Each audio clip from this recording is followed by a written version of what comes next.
howling blizzards, and I can hear the hungry coyote as he slinks up through the grass. At the depot, It had steps for about 6 miles high. I remember the steps. I can remember clear as day standing at the top of those steps, and they had one of those, you know, the little folding gate things across the top of the steps. And I remember standing up there and looking down, and it just looked like those steps were forever. But yeah, I remember that.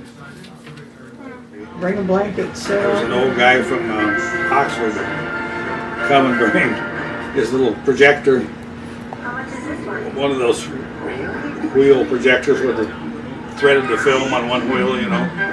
And I guess he had speakers, and they had the wall painted a square, white square, and he ran in movies. And they'd take up a collection after it, but they were all like Roy Rogers and Gene Autry and. No, it was kind of exciting times at our house. We had 50 Mexicans every summer. We had the prisoners of war. We had Choo-choo? Choo-choo? yeah, and all the guys at Poke a hole in the egg and suck it out. the prisoner of war camp, and all the soldiers came in all the time. Kind of like Grand Central Station, you know. I just vaguely remember that. I remember the train station. Junior used to come to the mail. We got a picture of you and him going that truck. I mean, I have a picture of you and the guys that come to get the mail. Some of those prisoners carried Dick around, and they could speak pretty good English until one of the officers come around, and at halftime they couldn't speak any English. Time about noon it clouded up and the wind blew real hard, so there was a lot of dust in the gravy.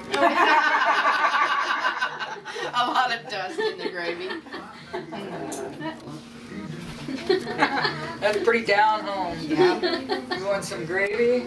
Never mind the chunks. They said they It's real brown gravy. yeah, glad the gravy was beef, so it was dark. Yeah. They threw letters off so Gene and I could mail them. Yeah, and I remember, of course, in those days the train were coal burners, so they would stop, Get water. get water. We had a water tower, and get water and coal. And the trainmen would not have to get in the water fights. I remember doing that. Gene and I, there was a balcony off of that depot. Gene and I knew the train was coming. We'd grab a glass of water and we'd run out that balcony. Well, when they'd stop, just the engine right level with the end of the depot way, it was just right to throw water off of that balcony. Right in the engine.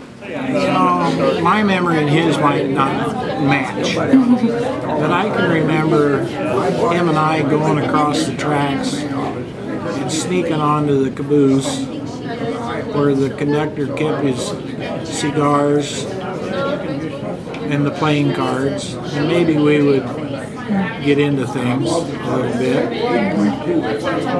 And his dad would save all of his vodka bottles to make homemade beer and put in it. And Dick and I found the empty bottles, and there was a little residue in each one of them. And so I know that we tasted that. But when we were smaller and we were twins, it was kind of novelty. Twins were back then, and we were accepted more, where a lot of people said where they had to change schools, it was, but being the fact that both of us together, it seemed like it wasn't any problem. But in the lower schools, it wouldn't be as much as in high school.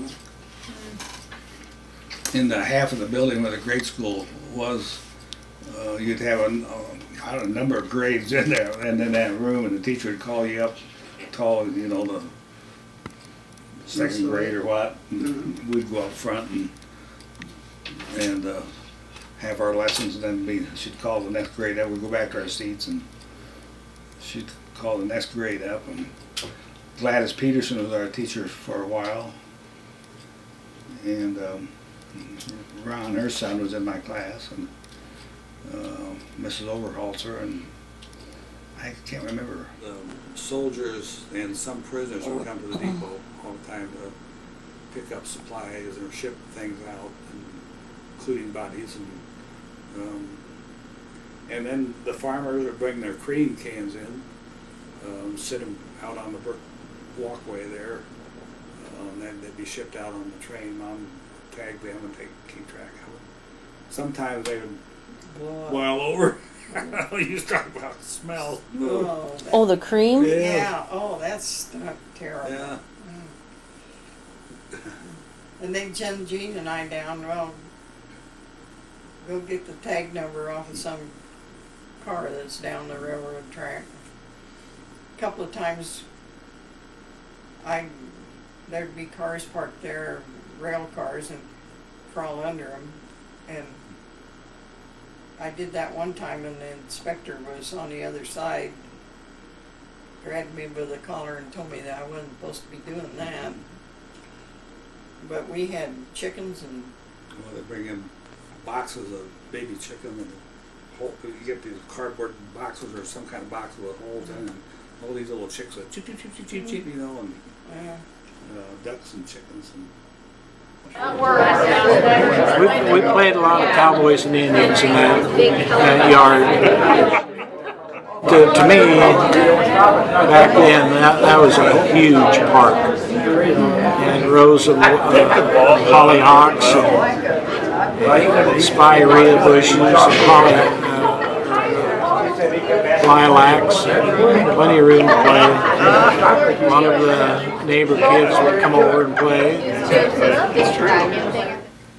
They had some rooms down there that were classrooms, because we went down and played.